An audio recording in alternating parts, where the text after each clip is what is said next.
বৰপেটাৰত এফআৰইউত নতুন ultrasound machine মুকলি দীৰ্ঘদিনীয়া অভাৱ দূৰ কৰিলে বিধায়ক ৰঞ্জিত কুমাৰ দাসে বৰপেটাৰত এফআৰইউ খণ্ড প্ৰাথমিক স্বাস্থ্য আৰু কল্যাণ কেন্দ্ৰৰ এক বহুদিনীয়া অভাৱ দূৰ হ'ল চিকিৎসালয়খনত নতুনকৈ সংযোজন কৰা এটা অত্যাধুনিক আল্ট্ৰাছাউণ্ড মেচিন আজি আনুষ্ঠানিকভাৱে শুভ উদ্বোধন কৰে ভৱানীপুৰ সৰ্বুক সমষ্টিৰ বিধায়ক তথা অসম বিধানসভাৰ অধ্যক্ষ ৰঞ্জিত কুমাৰ দাসে বিধায়কগৰাকীৰ বিশেষ প্ৰচেষ্টাত স্থাপন হোৱা এই মেচিনটোৰ জৰিয়তে এতিয়াৰ পৰা অঞ্চলটোৰ দৰিদ্ৰ তথা মধ্যবিত্ত শ্ৰেণীৰ শ শ ৰোগী বিশেষভাৱে উপকৃত হ'ব।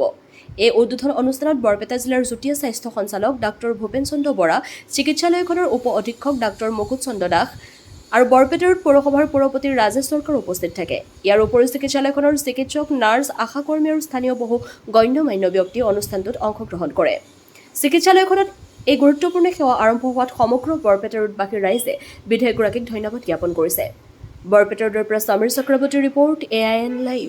বৰপেটাৰ যিখন এফআৰও আৰু আমি জানো যে এফআৰও মানে এখন খুব ডাঙৰ হস্পিটাল। মোক মাজে মাজে মোৰ যেতিয়া ছ'চিয়েল মিডিয়াত বৰপেটাৰ বহু মানুহে বা দাঁতিকাষৰে বহু মানুহে কয় যে এখন ডাঙৰ হস্পিটেল লাগে। মই তেতিয়া বুজি নাপালোঁ যে এফআৰও এখন থকাৰ পিছত ডাঙৰ হস্পিটেলৰ কিয় প্ৰয়োজন। পিছত যেতিয়া মই অনুসন্ধান কৰি গম পালোঁ যে মানুহে এইকাৰণে ডাঙৰ হস্পিটেল বিচাৰে যে ইয়াতে সাধাৰণতে কেছবোৰ আহিলে কি কৰে তাৎক্ষণিকভাৱে যে আমাৰ বৰপেটা মেডিকেল কলেজত ৰেফাৰ কৰে বা ডক্টৰৰ যিটো উপস্থিতি থাকিব লাগে উপস্থিতি নাপায় বা কেতিয়াবা হয়তো ৰাতি কেতিয়াবা আহিলে এক্সিডেণ্ট কেছত আহিলে সেই সুযোগটো নাপায়। তো যাৰ কাৰণে আমি আজি যিহেতু আমাৰ ইয়াতে এটা ছ'ন'গ্ৰাফি মেচিন এটা অপেনিং কৰিছিলোঁ, লগতে আজি মই আমাৰ যিসমূহ চিকিৎসক আৰু লগতে ইনচাৰ্জকো মই এইটো আহ্বান জনাইছোঁ যাতে আমাৰ এই এফআৰওখনৰ মানদণ্ডটো যাতে বৃদ্ধি হয়। যিসকলে কাম কৰাৰ ইচ্ছা নাই তেওঁলোকে ইয়াৰ পৰা গুচি গ'লে হয়, মোৰ আপত্তি নাই, কিন্তু ইয়াতে থাকি পেলাই নাৰ্ছিং হোমৰ বিজনেছ কৰি থাকিব, ফাৰ্মাচী বিজনেছ কৰি থাকিব, তাতো মোৰ আপত্তি নাই, কিন্তু এইখনক ক্ষতি কৰি পেলাই কোনো তেনেকুৱাকৈ নাৰ্ছিং হোম বা ফাৰ্মাচী বিজনেছ কৰিব নালাগে। এইখনক ভালদৰে ৰাখি, কাৰণ পূৰ্বতো তিনিগৰাকী প্ৰসূতিৰ মৃত্যু হৈছিল ইয়াতে। গতিকে যাৰ কাৰণে মই আজি আহ্বান জনাইছোঁ, আমাৰ হস্পিটেল মেনেজমেণ্ট কমিটিত আমি আজি আহ্বান জনাইছোঁ যে যাতে কোনো ধৰণৰ পাব্লিকৰ যাতে এনেকুৱা কমপ্লেইন নাথাকে যে অহা মাত্ৰতে লগে লগে আমাক ৰেফাৰ কৰি দিয়ে। এই বিষয়টো সচেতন হ'বলৈ কৈছোঁ। আজি আমি হস্পিটেল মেনেজমেণ্ট কমিটিত এটা সিদ্ধান্ত লৈছোঁ যে 3জনতকৈ যাৰ ওপৰত সন্তান বা 4 নম্বৰ যদি প্ৰেগনেঞ্চি, তেওঁলোকৰ ক্ষেত্ৰত এতিয়া বিনামূলীয়াকৈ দিয়া নহ'বগৈ। কাৰণ কিয়, যিহেতু চৰকাৰে কৈছে ফেমিলি প্লেনিঙৰ কথা কৈছে, আৰু ফেমিলি প্লেনিঙৰ কথা কোৱাৰ পিছত আমি যদি 6 নম্বৰ 7 নম্বৰ বাচ্চাকো যদি আমি ফ্ৰী যদি দিওঁ, তেতিয়াহ'লে আমি ৰিভাৰ্ছ ওলোটা কাম কৰি থকা যেন হ'ব।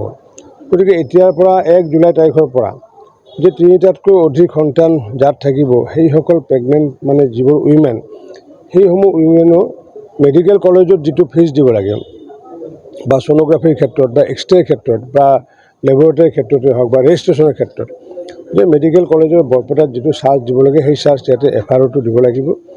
আৰু মই এইটো আহ্বান জনাইছোঁ, এইটো আমাৰ স্বাস্থ্য বিভাগৰ মন্ত্ৰী অশোক সিংহাল ডাঙৰীয়াৰ লগতে স্বাস্থ্য বিভাগক মই আহ্বান জনাইছোঁ। আচলতে সমগ্ৰ অসমত এই নিয়মটো প্ৰৱৰ্তন হ'ব লাগে। কাৰণ 3গৰাকীকৈ যেতিয়া 3টা সন্তানলৈ আমি যেতিয়া চৰকাৰে ফ্ৰী দিওঁ, তাৰ 4 নম্বৰ সন্তান প্ৰেগনেঞ্চিত যদি এইবোৰ যদি ফ্ৰী দিয়া হয়, তেতিয়াহ'লে তেওঁলোকক আচলতে উৎসাহিত কৰাহে হয়। গতিকে অসমৰ আন হস্পিটেল ক্ষেত্ৰতো এইটো আচলতে বন্ধ হ'ব লাগে। 3 নম্বৰৰ ওপৰত যিবোৰ সন্তান থাকে, সন্তানৰ কাৰণে যিবোৰ আহে চিকিৎসালয়ত, তেওঁলোকৰ পৰা চৰকাৰী যিটো ন্যূনতম ফিজ যিটো লোৱা হয় মেডিকেল কলেজবিলাকত, সেইটোৰ আধাৰতে তেওঁলোকৰ বিভিন্ন টেষ্ট পৰীক্ষাতে হওক বা ছ'ন'গ্ৰাফিতে হওক বা এক্সৰেতে হওক বা ৰেজিষ্ট্ৰেশ্যন ফিজতে হওক, সেই টকাটো তেওঁলোকৰ পৰা লোৱাটো বাঞ্ছনীয় বুলি মই ভাবোঁ। আমি পৰিচালনা সমিতি আজি আমি সিদ্ধান্ত লৈ 1 জুলাইৰ পৰা কৰিছোঁ। অসমৰ অন্য প্ৰান্তত কি কৰে নকৰে এইটো স্বাস্থ্য বিভাগৰ কথা, তথাপি মই অশোক সিংহল ডাঙৰীয়াক এইটো কথা মুকলিভাৱে আজি আহ্বান জনাইছোঁ। সেইটোৱে কৈছোঁ, নিশাই হওক বা দিনতে হওক বা ৰাতিপুৱাই হওক, যাতে কোনো কাৰণত যাতে আমাৰ ইয়াতে আহি পেলাই চিকিৎসা নোহোৱাকৈ যে যাব নালাগে। ডেচাৰ মই আজি সুধিলোঁ যে ডেচাৰ আমাৰ প্ৰায় 3-4জন ডেচাৰ আছে, ডেচাৰৰ ক্ষেত্ৰত তেনেকুৱা সমস্যা নহয়, কিবা এক্সিডেণ্ট কেছ হ'লেও যাতে এনেকুৱা কোনো যে ঘূৰি যাতে যাব নালাগে। তাৰ কাৰণে পূৰ্বতে যি হ'ল মোৰ ক'বলগীয়া একো নাই, কাৰণ পূৰ্বতে পৰিচালনা সমিতিৰ সভাপতি বেলেগ এগৰাকী বিধায়ক আছিলে, তেওঁ কি চকু দিছিল দিয়াৰে মই নাজানো। এতিয়া মই যিহেতু ইয়াৰে সভাপতি হৈছোঁ, গতিকে মোৰ লগত সেইবোৰ নচলিব। ডক্টৰে ইয়াতে কাম কৰিলে ভালদৰে কৰিব লাগিব ইয়াতে, আৰু নহ'লে ইয়াৰ পৰা যাওঁ বুলি ভাবে যদি তেওঁলোকে যাব পাৰে। তেতিয়া কেতিয়াবা স্যাৰ দুখীয়া মানুহ চিলাই কৰাৰ কাৰণে বাহিৰৰ পৰা 300 টাকালৈকে দি কাৰ্ড কিনিবলগীয়া হয় হস্পিটেলত যোগান নাথাকে বুলি এতিয়া সেই বিষয়টো মই কৈছোঁ, আমাৰ যিহেতু ছুপাৰিণ্টেণ্ডেণ্ট আছে, আজি জইণ্ট ডাইৰেক্টৰ হেল্থো আছিলে, যে সেই বিষয়টো তেনেকুৱা অভিযোগ যদি নাপাওঁ, আৰু মই ৰাইজকো আহ্বান জনাইছোঁ যে তেনেকুৱা থাকিলে যাতে লিখিত ৰূপত যাতে আমাক যাতে জনায়, যাতে লিখিত ৰূপত এই ক্ষেত্ৰত আমি বৰপেটা ৰোড পৌৰসভাৰ প্ৰতিগৰাকী কমিশ্যনাৰক এই ক্ষেত্ৰত মই ৰিপ্ৰেজেণ্টেটিভ হিচাপে দায়িত্ব দিছোঁ।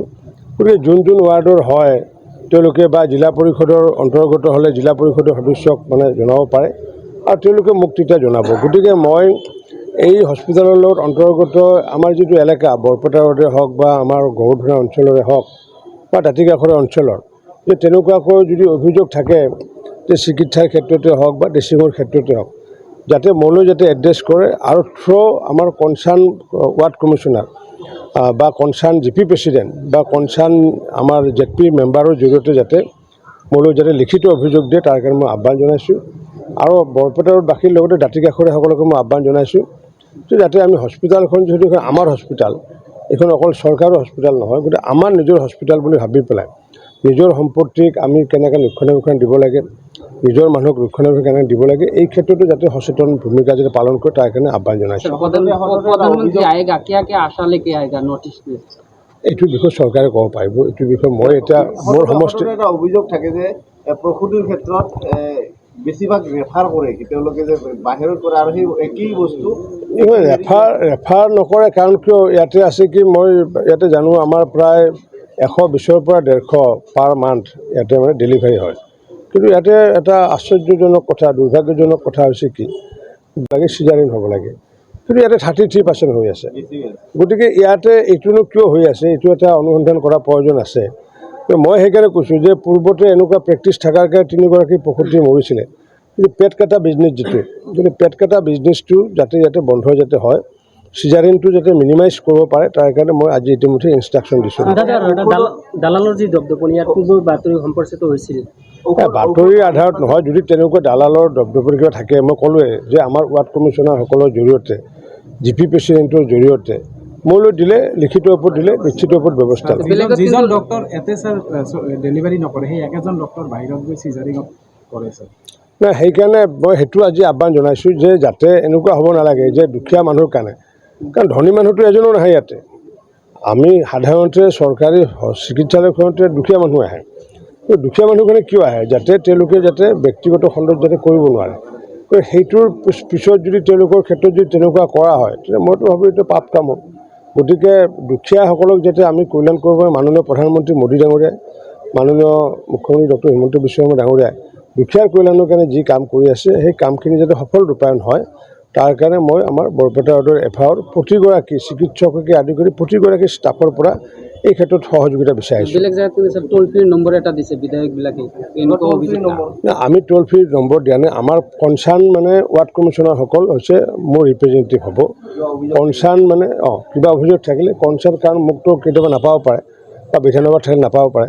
গতিকে যাৰ যাৰ ৱাৰ্ডৰ, সেই ৱাৰ্ডৰ যিসমূহ কমিশ্যনাৰ বা আমাৰ কনচাৰ্ণ যিকেইটা পঞ্চায়ত আছে, কনচাৰ্ণ পঞ্চায়তৰ প্ৰেচিডেণ্টক মোলৈ এড্ৰেছ কৰি ward commissioner 9 number, ward commissioner 7 number, panchayat president Khairabari, panchayat president Garudhana বা পঞ্চায়ত প্ৰেচিডেণ্ট বালাইভিটা বা কলভাঙা, তেনেকুৱাকৈ লিখি দিলে মই আগন্তুক দিনত নিশ্চিত ওপৰত বিহিত ব্যৱস্থা ল'ম। উন্নতিকৰণৰ কথা ভাবিছে? উন্নতিকৰণটো আচলতে উন্নতিকৰণটো কৰিব লগা একো নাই, কাৰণ এইখন এফআইআৰ উন্নতিকৰণ কৰিব লাগিলে ইয়াতে মেডিকেল কলেজ পাতিব লাগিব, কাৰণ মেডিকেল 20 কিলোমিটাৰ গ'লে মেডিকেল কলেজ মানুহ কৈ থাকে। ইয়াতে আজি আল্ট্ৰাচাউণ্ড ছ'ন'গ্ৰাফিৰ ইয়াতে নাছিলে ব্যৱস্থা, সেইটো কৰিলোঁ। ইয়াতে আমাৰ এতিয়া মেডিচিনৰ ডক্টৰ নাই, মেডিচিনৰ ডক্টৰ এজন আছে, আৰু এজন অনাৰ কাৰণে ইতিমধ্যে আজি আমি সিদ্ধান্ত গ্ৰহণ কৰিছোঁ। ইয়াতে এতিয়া মানে চকুৰ চিকিৎসক নাই, সেইটো আমি অনাৰ কাৰণে আজি সিদ্ধান্ত লৈছোঁ। আৰু লগতে যিবোৰ সৰু সুৰা আমাৰ যি সমস্যা আছিলে, চাফাই কৰ্মীকে আদি কৰি বা কণ্ট্ৰেক্সুৱেলৰ তেওঁলোকৰ কিছু পইচা আজি আমি বঢ়াই দিছোঁ, আৰু যাতে ৰাইজে যাতে অধিক যাতে সুবিধা যাতে পায় যাতে। বাকী আমাৰ নাৰ্ছৰ কাৰণে হওক বা 16গৰাকী নাৰ্ছ আছে ইয়াতে, ড্ৰেচাৰ 3-4গৰাকী আছে, গতিকে ফিমেল এটেণ্ডেণ্টো আছে ইয়াতে, ডক্টৰ আছে 16জন আছে। গতিকে মই ভাবোঁ যে 16জন ডক্টৰ 16জন নাৰ্ছেৰেতো ভাল ধুনীয়া নাৰ্ছিং হোম এখন চলে, গতিকে এফআইআৰখন চলিব নোৱাৰা কথাই নাই। তাৰোপৰি যি 2-এজন ডাক্তৰ লাগে, আমাৰ মেডিচিনৰ ডক্টৰে হওক বা অন্যান্য আমাৰ পেডিয়াট্ৰিক্সে হওক তো সেইবোৰ আমি অনাৰ কাৰণে ব্যৱস্থা কৰিম। চৰকাৰী চিকিৎসালয়ৰ প্ৰতি ৰাইজৰ বিশ্বাস কিয় নাই?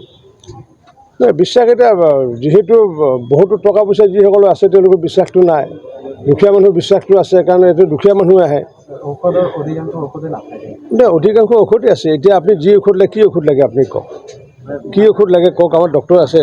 আপোনাৰ পৰা আজি বহুত জানিলোঁ যে আছে, নাই নাই, কি ঔষধ লাগে কওক। কিন্তু ইয়াত যিখিনি নাই কাষতে যিবিলাক ফাৰ্মাচী আছে তাতে চব আছে।